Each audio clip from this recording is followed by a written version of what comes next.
오늘은 우리 교회 선교주일입니다.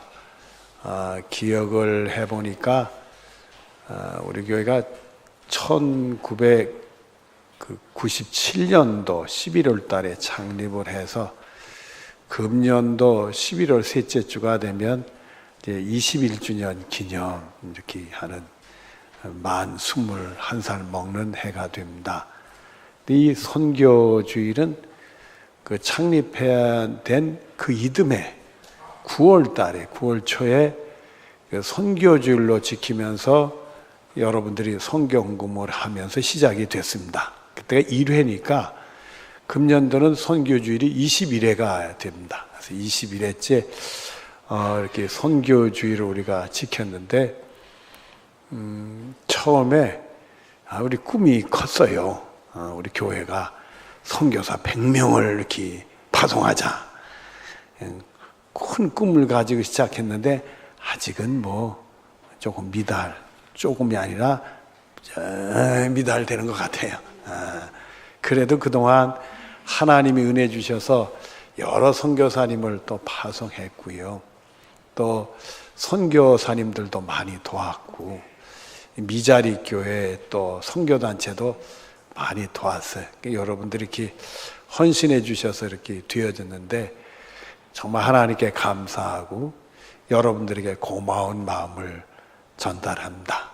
그러니까 여러분들도 선교한 일에 이익을 담당하셔서 하나님께 영광 돌리고 교회의 유익이 되었으면 축복이 여러분의 것이 되어지기를 바랍니다. 오늘 이 전도에 대한 말씀을 드리는데요. 여러분들이 이제 전도라는 말 그리고 선교라는 말을 들었을 거예요. 이 선교는 뭐고 전도는 뭘까요? 비스무리한 것 같은데 선교는 뭐고 전도는 뭘까요? 이 복음 전하는 것에 대해서는 똑같은 거예요. 복음 전하는 일에는 선교나 전도나 똑같은 말인데 우리가 어떻게 분류를 하느냐 하면 선교는 넓은 의미에서의 복음 전하는 거, 전도는 좁은 의미에서의 복음 전하는 거, 이렇게 우리가 표현을 합니다. 그래서 쉽게 예를 들어서 보면 해외 같은 데는 선교사님 파송해가지고 우리가 이렇게 복음 전하는 일하는 걸 그걸 선교사라고 얘기를 하고 선교. 그리고 우리가 국내에서 개인적으로 이렇게 복음 전하는 것을 전도다. 우리는 그렇게 얘기를 합니다. 그러니까 여러분들이 그렇게 이해를 하고 있으면 되는 겁니다. 오늘 우리가 이제 전도에 대한 말씀을 드리는데요. 오늘 보면 36절을 보십시다. 36절을 보면은 가실 때 예수님이 이제 예루살렘을 향해 가실 때입니다. 예수님의 제자들이 자기의 겉옷을 길에 펴더라. 이스라엘 백성들은 그 왕으로 이렇게 영접을 하게 될 때 길에다 자기 겉옷을 피고 그 위를 이렇게 걷게 하셨어요. 그러니까 예수님이 나귀 새끼를 타고 이제 그 위를 걷게 왕으로 이렇게 예수님 우리의 왕이시. 근데 이 전도는 예수님의 명령이니까 왕의 명령이요. 여러분 왕의 명령은 들어야 돼, 안 들어야 돼? 그러니까 여러분 전도해야 돼. 전도 안 하면 안 되는 거예요, 여러분들. 그러니까 우리 예수님 명령 우리는 복음 전해야 돼. 마태복음 28장 18절부터 20절 앞에 보면은 예수께서 나와 말씀하여 이르시되 하늘과 땅의 모든 권세를 내게 주셨으니 그러므로 너희는 가서 모든 민족을 제자로 삼아 아버지 아들과 성령의 이름으로 세례를 베풀고 내가 너에게 분부한 모든 것을 가르쳐 지키게 하라 이렇게 말씀했어요. 이 말씀은 우리들이 모든 민족에게 복음을 전해서 가서 복음을 전해야 될 것을 명령하는 말씀이에요. 근데 이 말씀이 예수님이 공생애를 마치고 승천하시기 직전에 주신 말씀이에요. 그러니까 이 땅에서 마지막 말씀인 거예요. 그러니까 우리 사람의 이렇게 입장에서 그 말씀을 접근한다면 예수님의 유언과 같은 말씀이에요. 마지막으로 복음 전할 것을 우리에게 명령을 내리신 거예요. 우리 왕 되신 예수님이 마지막으로 복음 전할 것을 우리에게 명령을 했는데 그 명령에 우리는 순종해서 전도를 해야 되는 거예요. 전도를 해야 돼. 근데 우리가 보통 이 전도를 해야 된다는 건 예수 믿는 사람들이 다 아는 걸로 얘기해요. 그 여러분이 전도를 해야 된다는 거 다 아시죠? 모르는 양반이 있는 것 같아요. 여러분, 우리 예수 믿는 사람들은 다 전도해야 된다는 거 다 아는 거예요. 그렇죠? 그렇다고 좀 해줘요. 그래 제 설교가 더 부드럽게 잘 나갈 것 같으니까. 다 아는데 막상 그 전도를 행동에 옮기는 것을 통계에는 어떻게 나오느냐 하면 약 15%다 이렇게 나왔어요. 그러니까 85%는 전도를 해야 된다는 것은 알고 있지만 막상 전도라는 행위를 하느냐 하면 못한다. 이게. 한 15%인데 이렇게 보면은 정말 15%가 될까? 10%면 다행이다. 이런 생각이 들 정도로 이 전도를 이렇게 막상 하는 사람이 극소수예요. 물론 적극적으로 하는 분도 있지만은 몇 년에 한 사람 전도하고 소극적으로 하는 사람도 있고 그래요. 하여튼 간에 10명에 하나 정도뿐이 이 복음을 전하는 것을 행동에 한대. 여러분 지난 주간에 여러분이 전도를 위해서 어떤 일을 했느냐 말이에요. 의외로 우리는 전도를 해야 되는 거 알고 있지만은 행동에 옮기는 걸 잘 못해요. 야고보서 1장 25절 뒤를 보면 듣고 잊어버리는 자가 아니요 실천하는 자니 이 사람은 그 행하는 일에 복을 받으리라 이렇게 말씀했어요. 그 여러분들 우린 듣고 전도하라는 말씀을 듣고는 잊어버리면 안 돼요. 이걸 실천에 옮겨. 그 행한 대로 복을 받는다고 그랬어요. 그러니까 여러분들은 전도를 해서 복을 받을 수 있는 여러분들 되어지기를 바랍니다. 본문 37절을 보겠습니다. 이미 감난산 내리막길에 가까이 오매 예수님이 예루살렘을 입성하기 위해서 감난산을 넘어가지고 오는데 감난산을 넘어가지고 내리막이 됐어요. 그 내리막은 예루살렘이 이렇게 보이는 길입니다. 그러니까 여러분들이 혹시 이런 사진 같은 데서 예루살렘 성 사진을 본 기억이 있을지 몰라요. 그게 바로 감난산에서 찍은 거예요. 그게 사진이. 이 감난산에서 이렇게 내려오는데 예루살렘 성을 이렇게 내리막이 돼서 내리막이 됐다 골짜기를 지내가지고 오르막이 되면서부터 예루살렘 성문이 나오게 되는 거예요. 그 골짜기 이름을 기드론 골짜기라고 그렇게 얘기를 해요. 그 내리막이 이렇게 싹 됐을 때 제자의 온 무리가 자기들이 본 바, 예수님을 통해 본 바, 모든 예수님 통해서 신적인 능력이 나타난 능한 일을 인하여 기뻐하며 큰 소리를 찬양하며 이렇게 했어요. 예수님을 찬양하는데 자기들이 예수님 통해 본 것들, 예수님의 놀라운 신적인 능력을 나타낸 것들, 그런 것들 때문에 예수님을 기뻐하면서 찬양하는 일이 시작이 됐다 이렇게 나왔어요. 여러분 마태복음 28장 뒤로 29절에 이런 말씀이 나와요. 그의 가르치심이 논라니 이는 그의 가르치는 것이 권위 있는 자와 같고 그들의 서기관과 같이 아니함일러라 이렇게 돼 있어요. 이 유대의 서기관들은 하나님의 말씀을 가르치는 사람들이었어요. 늘 그분들이 가르쳤는데 예수님이 가르치는 말씀을 들으면 놀랬다 이거예요. 왜냐하면 자기 서기관들하고 달라. 예수님 말씀한 건 그대로 이루어지는 거니까. 하나님의 능력이 나타나는 일들을 수시로 보니까 이거는 일반적으로 말만 화려한 게 아니라 진짜라 이건 진짜라 이거. 그런 일에 유대인들이 많이 놀랐어요. 또 마태복음 11장 5절에 보면은 맹인이 보고 못 걷는 사람이 걸으며 나병 환자가 깨끗함을 받으며 못 듣는 자가 들으며 죽은 자가 살아나며 가난한 자에게 복음이 전파된다 하라. 그 예수님 당시에 그 당시에 뭐 의술이 얼마나 발전이 됐겠어요. 성경에 보면 그저 다친 사람 감람류나 바르는 정도 수준이었으니까 이 감람류는 약간 소독 기능이 있습니다. 그 수준이니까 의술이라는 게 별로 없죠. 대부분이 병이 걸리면 자연으로 낫진지 그러시면 못 고치고 그랬어요. 근데 예수님 만나면 고침을 받았거든. 심지어 장애자들도 예수님 만나면 건강을 찾았거든. 심지어 죽은 자도 예수님이 살렸거든. 그걸 보고 그 능하신 일을 본 사람들이 어찌 기뻐서 하나님을 찬송 안 하겠느냐 이거예요. 여러분들 이 전도라는 것은 우리가 주님 통해서 받을 은혜, 내가 경험한 거, 주님이 나에게 하신 일, 그거 전하는 게 그게 전도요. 어떤 이가 말입니다. 질병이 걸려서 고생했는데 예수님 통해 병 고침 받았다 이거예요. 그러면 자기가 비슷한 병 걸린 사람한테 뭐라고 그랬어요? 그 사람한테 당신도 나처럼 예수 믿고 병 고침 받으라 할까요? 안 할까? 대답이 없네. 여러분들이 예수님 통해 병 고침을 받았단 말이에요. 근데 옆에 보니까 이 사람도 나하고 비슷한 병 걸렸어. 그 사람한테 예수 믿으라고 말하게 돼? 안 하게 돼요?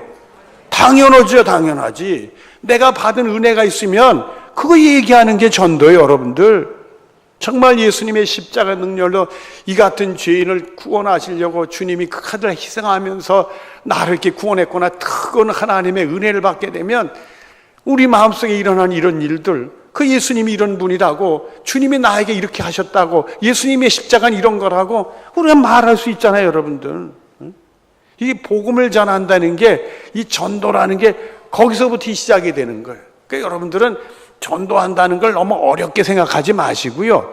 여러분이 신앙생활하다 은혜 받았잖아요. 그 은혜 받은 거, 그 크든지 작든지 그걸 얘기하는 게 전도의 시작이라는 거예요.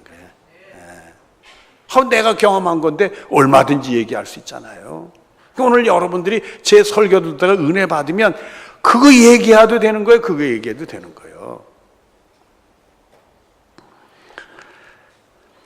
자, 오늘 본문 38절을 보겠습니다. 이르되 찬송하리로다. 주의 이름으로 오시는 왕이요. 하늘에서는 뭐요? 평화. 가장 높은 곳에서는 뭐요? 영광이로다.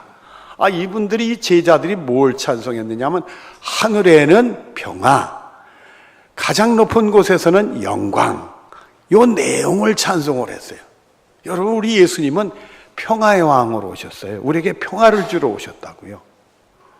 에베소 2장 14절에 보면은 그는 우리의 화평이신지라 둘로 하나를 만드사 원수된 것 곧 중간에 막힌 담을 자기 육체로 하시고, 하나님과 우리 사이에 막힌 담이 있대.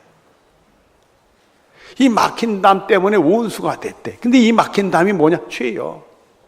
우리가 죄를 지면 하나님하고 원수 되거든. 우리 죄 때문에 하나님 우리를 구원하려고 하는데 막혔대. 그러니까 하나님 우리를 구원해 주시지 않는 거예요. 그래서 우리 예수님이 자신의 육체로 그 막힌 담을 허물었어. 그래서 누구든지 예수 믿으면 죄 용서받아서 하나님의 구원을 받는, 하나님이 바로 예수님 통해서 화평하는 일을 하셨단 말이에요. 그래서 하늘엔 평화다. 그 얘기는 누구든지 예수 믿으면 죄 용서받아서 하나님께 구원받는 복을 경험하게 된다는 거예요.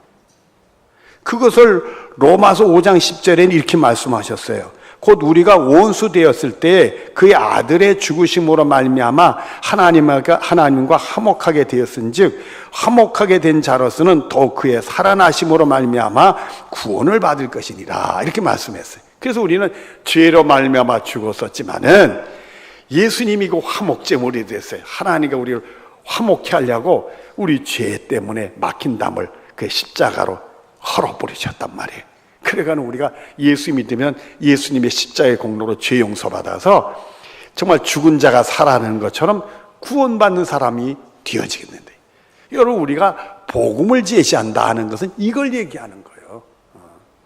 하나님이 여러분을 사랑하셔서 예수님의 희생을 통해 여러분의 죄 용서해서 구원해 주시고 그걸 믿는 사람은 구원받는다는 사실을 얘기하는 게, 그게 복음이고 그걸 제시하는 게 복음 제시인 거예요. 여러분들이 정말 예수님 십자가를 통해 하나님 사랑받고 죄 용서가 구원받고 그걸 얘기하면 되는 거, 그걸 얘기하는 거예요. 여러분이 하나님이 여러분의 하신 얘기를 하고 그리고 이 복음 제시를 한다면 예수 믿어야 된다. 그리고 그 찬송 속에서는 가장 높은 곳에서는 영광이다. 여러분, 주님은 말입니다, 우리를 구원하시는 것을 영광으로 하세요.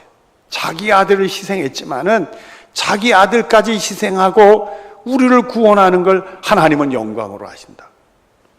고린도후서 1장 20절에 보면 하나님의 약속은 얼마든지 그리스도 안에서 이해가 되니, 하나님이 우리를 구원하신다는 약속은 얼마든지 예수님을 통해 이해단 말이요. 예수님이 나를 구원하러 오신 거 믿고 나의 죄를 짊고 십자가에 못 박혀 돌아가시면 하나님의 약속, 나를 구원하는 약속은 예수님 통해 이해가 된단 말이에요. 그대로 이루어지는 거예요. 그리고 계속되는 말씀을 그런즉 그로 말미암아 우리가 아멘하여 하나님께 영광을 돌리게 되느니라. 아멘. 예수님 나를 구원하러 오셨습니다. 나 같은 죄인을 구원하 나의 죄를 십자가에 못 박혀 돌아가셨습니다. 예수님의 십자가 통해 내가 죄 용서 받았습니다. 아멘 하면 우리 영혼을 구원할 뿐만 아니라 하나님이 영광 받으시게 되는 거라. 그 우리가 뭐 대단한 일을 해서 하나님께 영광 돌린다 이렇게 복잡하게 생각하지 마시고, 우리가 나를 위해 돌아가신 예수님을 믿으면 그게 하나님 영광 받는 거예요. 하나님 영광 돌리는 그거부터 시작이 된다. 여러분들이 그렇게 기억하고 계시면 될 줄로 믿습니다. 자, 본문 39절 40절을 보겠습니다. 무리 중에 어떤 바리새인들이 말하되, 항상 성경에 보면 이 바리새인들이 문제예요. 선생이요, 당신의 제자들 모아서서 하고는 기뻐가지고 우리 예수님의 그 말씀 듣고 행한 일을 보고 감동이 돼가지고 그 찬송하면서 하늘엔 평화요 가장 높은 곳에 영광이 찬송하니까 그게 듣기 싫은 거예요. 왜냐, 이 사람들은 예수님을 왕으로 인정도 안 하고 적대하는 사람들이니까 사람들이 그 찬송하니까 듣기 싫은 거예요. 여러분, 오늘도 우리가 예수님 찬송하고 막 그런 거 듣기 싫어하면 뭐가 되는 거예요? 졸지에 바리새인 되는 거예요, 여러분들. 여러분들 그런 분들은 안 계시니까 이 사람들이 그거 못하게 책망했다는 거예요. 그랬더니 대답하여 이르시되, 내가 너에게 말하노니 만일 이 사람들이 침묵하면 모들이 소리지르 하시더라. 돌들이. 우리가 은혜 받고 살아있으니까 반응을 보이는 거예요. 우리 예수님이 나에게 이렇게 하셨다, 당연히 얘기하는 거죠. 당연히 얘기하는 거예요. 근데 그거를 말 못하게 입을 막아버리면, 침묵하게 되면 돌들, 죽은 것들, 돌은 무생물이요. 여러분이 살아있으니까 반응을 보이는 거예요. 옆 사람 꼬집으면 아프다고 그럴까, 안 아프다고 그럴까? 건드리면 왜 건드려? 쳐다봐야 안 쳐다봐? 안 보나? 여러분, 살아있으니까 반응을 보이는 거예요. 주님이 나에게 은혜 주시니까 반응을 보이는 거예요. 죽은 자는 반응을 안 보여요. 돌은 무생물이기 때문에 이 무기물이 반응을 보일 수가 없어요. 그런데 전능하신 하나님이 역사하면 돌들도 얘기한다는 거예요. 살아있는 우리들이 주님의 은혜를 받고 어떻게 예수님의 얘기를 하느냐 말이에요. 나 같은 죄인을 위해서 십자가에 못 박혀 돌아가신 예수님을 생각하면 그 예수님을 어찌 얘기 안 할 수가 있단 말입니까? 우리가 예수님께 뭘 했는데 말이에요. 그 하나님의 아들이 우리를 구원하려고 왜 자기를 희생했느냐 말이에요. 정말 하나님과 우리 사이에 막힌 담을 허셔서 우리를 구원하려고 그런 일을 했다고 생각하면 그 예수님을 어떻게 얘기 안 할 수가 없는 거예요. 근데 그런 은혜를 받고도 얘기를 못하게 되는 경우가 있을 수가 있어요. 왜냐하면 그걸 듣기 싫어하는 사람들이 회방하고 힘을 가지고 압력을 가하면 말하기가 힘들어지잖아요. 이 핍박을 받고 그런 일을 당하면 말하기 힘들어지잖아요. 참 그게 꼭 회방권세, 세상 힘 가지고 좀 핍박하고 그 무거운 세상의 힘으로 압력가하는 권세가 항상 역사적으로 있었어요. 그럴 때는 주님이 우리에게 하신 얘기를 얘기하고 싶어도 참 어려울 때가 많은 거예요. 근데 여러분 꼭 기억하십시오. 정말 이 예수님이 돌아가시고 나서 한 300년 동안 로마 제국이 예수 믿는 사람들을 얼마나 핍박했는지 몰라요. 예수 믿는 사람들이 소수고 무슨 힘이 있었겠어요. 로마의 그 권세가 핍박하면 그대로 받죠. 너무너무 수많은 사람이 죽어갔어요. 너무 많은 사람이 죽어갔어요. 근데 여러분 놀라지 마십시오. 300년 지난 다음에 그 로마 제국 우리 기독교에 졌어. 로마 제국이 기독교 국가가 됐어. 다 예수 믿는 나라가 됐어. 그래서 로마 제국이 다른 나라를 점령하면 다 예수 믿으라고 그래서 다 예수 믿어. 하나님이 역사하는 거예요. 참 이 초대교회 교인들은 말입니다. 그 고난이 오더라도 두려워하지 않았어요. 주님이 나아하신 것 그 생각하면 그들은 그 죽음의 길, 무서운 길을 가면서도 참 용감하게 복음을 전했던 것 같아요. 사도행전 5장 41절 뒤로 42절에 보면 그 이름을 위하여 능력받는 일에 이게 초대교회 제자들이 얘기합니다. 예수님 때문에 능력을 받았어요. 붙들려 가지고 매 많이 맞았어요. 그렇게 매를 많이 받고 나오면서 하는 일입니다. 능력받는 일에 합당한 줄을 여기심을 기뻐하며 공의 앞을 떠나니라. 그러고선 풀려나니까 그 매 맞고 나오면서도 기뻐했대. 나를 위해 돌아가신 예수님 생각하면 이런 고난이 뭐 대수냐 말이요. 예수님 때문에 받는 고난을 생각, 그게 기뻤대. 그리고 계속되는 말씀을 보면 날마다 성전, 그리고 또 성전에 또 갔대. 집에 있든지 예수를 그리스도라 가르치기와 전도하기를 그치지 아니했더라. 두려워하지 않고 정말 그 핍박도 두려워하지 복음을 전하는 사람들이 있었어요. 심지어 사도행전 20장 23절 24절에 보면 오직 성령이 각 성에서 내게 증언하여 결박과 환난이 나를 기다린다 하시나 내가 달려갈 길과 주 예수께 받은 사명 곧 하나님의 은혜의 복음을 증언하는 일을 마치려 하면은 나의 생명조차 조금도 귀한 것 여기지 아니하노라. 바울의 고백이잖아요. 에베소 교회 장로님들한테 한 얘기요. 자꾸 들려와. 그곳에 가면 나한테 결박이 온다. 사람들이 나를 잡아서 감옥에 집어넣는다는 거예요. 환란은 내가 죽을지 모른다 이거예요. 그래도 하나님의 은혜의 복음 전하는 일에는 내 목숨 조금 더 귀한 것으로 여기지 않겠다. 그리고 그 길을 갔어요. 여러분 아셔야 됩니다. 이런 분들이 있었기 때문에 오늘 우리가 예수 믿어서 이 자리에 있다는 걸 여러분 아셔야 돼요. 정말 우리 한국 기독교의 역사를 보더라도 말이에요. 우리 믿음의 선배들이 얼마나 고난 많이 받은지 몰라요. 일제를 통해서 얼마나 고난 신사참배하라고 얼마나 핍박 많이 받은지 몰라요. 아예 공산주의가 침공했을 때는요, 공산주의자들 때문에 예수 믿는 사람 얼마나 많이 죽었는지 몰라요. 예수 믿는 것 때문에. 그들이 고난 속에 믿음을 지켜서 오늘 우리가 이렇게 편안하게 예수를 믿는 거예요. 하나님의 은혜로 우리가 이렇게 은혜 받고 예수 믿게 됐지만은 그분들의 수고가 있다는 걸 여러분이 잊어버려서는 안 된다는 말이에요. 빌립보서 2장 11절에 보면 모든 입으로 예수 그리스도를 주라 시인하여 하나님께 영광을 돌리게 했네. 오직 누구든지 다 예수 믿고 정말 예수님이 우리의 구원해 줍니다. 나를 위해 돌아가셨습니다. 예수 믿으면 구원받는다. 이렇게 해서 하나님께 영광 돌리기 위해서 그 길을 갔다는 거예요. 로마서 10장 15절 뒤에 이런 말씀합니다. 기록된 바 아름답도다. 좋은 소식을 전하는 자들의 발휘함과 같으니라. 복음을 전하는 사람들을 좋은 소식을 전하는 발인다. 아름답다 이렇게 말씀했어요. 여러분을 초청합니다. 좋은 소식을 전하는 발이 되는 축복이 여러분의 것이 되어지길 바랍니다. 하나님 여러분들 보고 아름답다 얘기하는 그런 은혜가 있어지기를 바랍니다. 기도하겠습니다. 하나님, 정말 예수님이 우리 위해 돌아가셨고 그 은혜를 받은 이들이 정말 목숨 걸고 복음을 전했기 때문에 오늘 우리들이 여기 있는 줄을 압니다. 우리들도 주님 보시기에 아름다운 발이 돼서 그 좋은 소식을 전할 수 있도록 복을 내려 주시옵소서. 예수님의 이름으로 기도드리옵나이다. 아멘.